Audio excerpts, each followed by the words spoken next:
अस्सलाम वालेकुम वरहमतुल्लाह। Once again welcome. आज हमारा टॉपिक जो हम पढ़ रहे हैं कंपेयरिंग क्वांटिटीज क्लास 8th का एक्सरसाइज हम कर रहे हैं 8.1। ये न्यूमेरिकल क्वेश्चंस हैं, ठीक है। तो क्वेश्चन नंबर आज का क्वेश्चन जो है क्वेश्चन नंबर 5।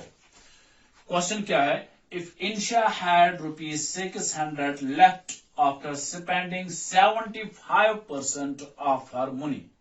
अगर इंशा के पास 75% मनी खर्च करने के बाद इसके पास मनी 600 बच जाते हैं, मुझे बताइए how much did she have in the beginning में इसके पास कितने पैसे थे जब उसने उन पैसे में 75% खर्च किए तो उसको वो कितने पैसे रह गए थे? 600। इस न्यूमेरिकल प्रॉब्लम के अंदर ये याद रख लीजिए, जो हमें निकालना हो उसको हम लेट करते हैं किसी भी वेरिएबल नंबर के साथ। जैसे मुझे बताना है कि बिगनिंग में कितने पैसे थे इसके पास, इंशा के पास। मैं लिखूं late money Insha had in the beginning.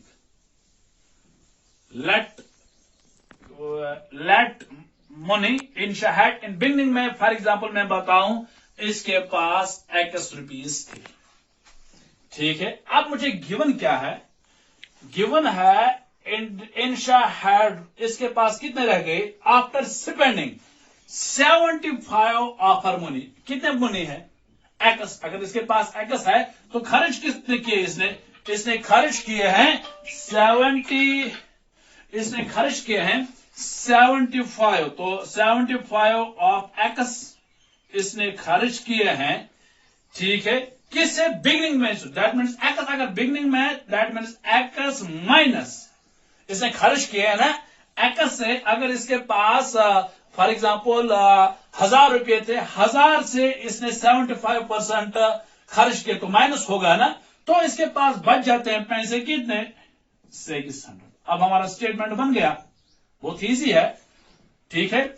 फिर सुनिए मैंने क्या किया। मैंने बिगनिंग के अंदर इसके पास हमें मालूम नहीं था इसके पास कितने पैसे थे, मैंने उसको लेट किया। फॉर एग्जाम्पल इसके पास x पैसे थे, x रुपीस थे। x में से इसने स्पेंड किए थे 75%। दैट मीन्स x में से इसने 75 ऑफ x को खर्च किया। फिर इसके पास कितने बचते हैं? लेफ्ट 600। अब स्टेटमेंट बना तो मैं लिख सकता हूं x माइनस 75% का मतलब 75/100, ठीक है। ऑफ मतलब multiply and x that is equal to 600, ठीक है। फिर कीजिए, बहुत ही आसान है। अब माइनस है, यहां हम फ्रैक्शन क्रॉस मल्टीप्लिकेशन कर सकते हैं।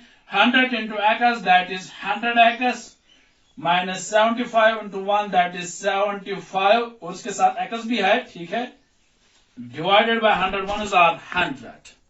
Okay, that is equal to 600. बिल्कुल आसान। और ये भी x, ये भी x। 100 minus 75 x, it comes 25x over 100. That's equal to 600. ठीक है। तो मैं लिख सकता हूं 25 1s 24s are, तो मैं लिख सकता हूं 1/4x दैट्स इक्वल टू 600। मुझे किसका वैल्यू निकालना है? x का वैल्यू, ठीक है। तो फिर cross multiplication, cross multiplication is equal to नीचे है, तो मैं लिख सकता हूं x is equal to 600 into 4, ठीक है। x that is equal to 4 0s are 0, 4 0s are 0, 4 6 are 24। Therefore मैं लिख सकता हूं money she had in the beginning, money she had in the beginning that is 2400 rupees। फिर सुनिए, हमारे क्या क्वेश्चन कह रहा था कि इंशा के पास सिर्फ 600 रुपीज रह गए जब उनसे 75% इसमें खर्च किए थे जो उसके पास पहले से थे। मुझे बताना है इसके पास बिगनिंग में कितने पैसे थे, कितने रुपीस थे।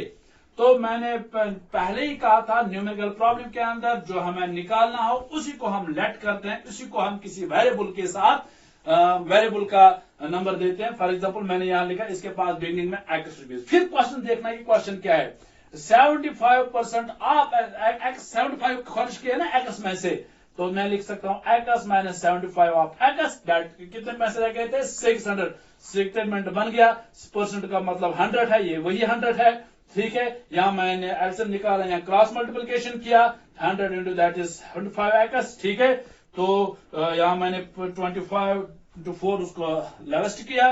ठीक है, तो यहां फिर cos 1 x is equal to this 1 नहीं लिखा जाता है, it's x is equal to 2400। मुझे लगता है आपको समझ आया होगा, उसको ट्राई कीजिए बार बार। Thank you very much.